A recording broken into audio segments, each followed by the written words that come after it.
As we've been telling you, fewer than 50,000 Americans signed up for Obamacare, according to the Wall Street Journal so far. Not even enough people to fill a pro football stadium.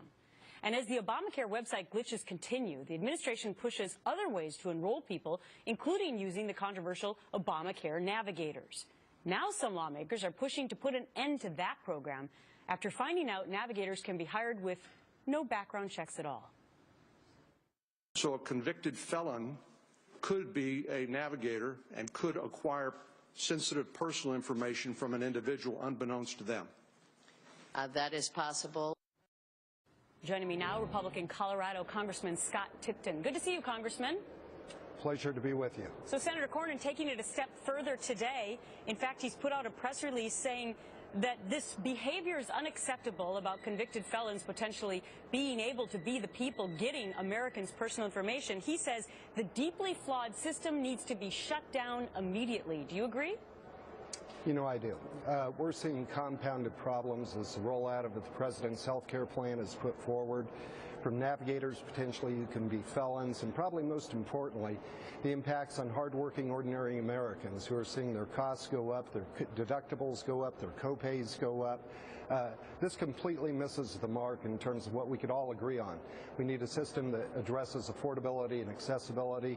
The president's program misses the mark. You know, it would be difficult to know exactly why Americans are not flocking to the website, right? Because you've got the glitches with the website, but now you have these security concerns. So we've heard so much about identity theft and other fears like that for so long. You know, really, if you were interested in buying this, would you even consider it if you thought your personal information would be out there for the general public?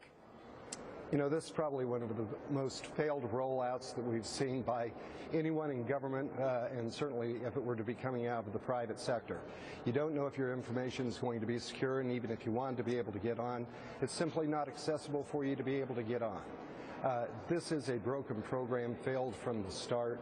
Let's get back to the ideas that we're putting forward out of the House of Representatives. If you actually like your health care insurance, you get to be able to keep it. Programs like Tom Price is putting forward to be able to put people in control rather than government in control of our health care, and to look out for senior citizens and young families trying to be able to provide for themselves. But the real concerns are definitely there when not to mention access. Well, funny you should mention being able to keep the health care plan that you once had, because it's not just Republicans who are pushing those bills now, it's Democrats. I want to direct your attention to Kay Hagan from North Carolina. She's getting on board, asking for a complete probe now of Obamacare after the botched rollout.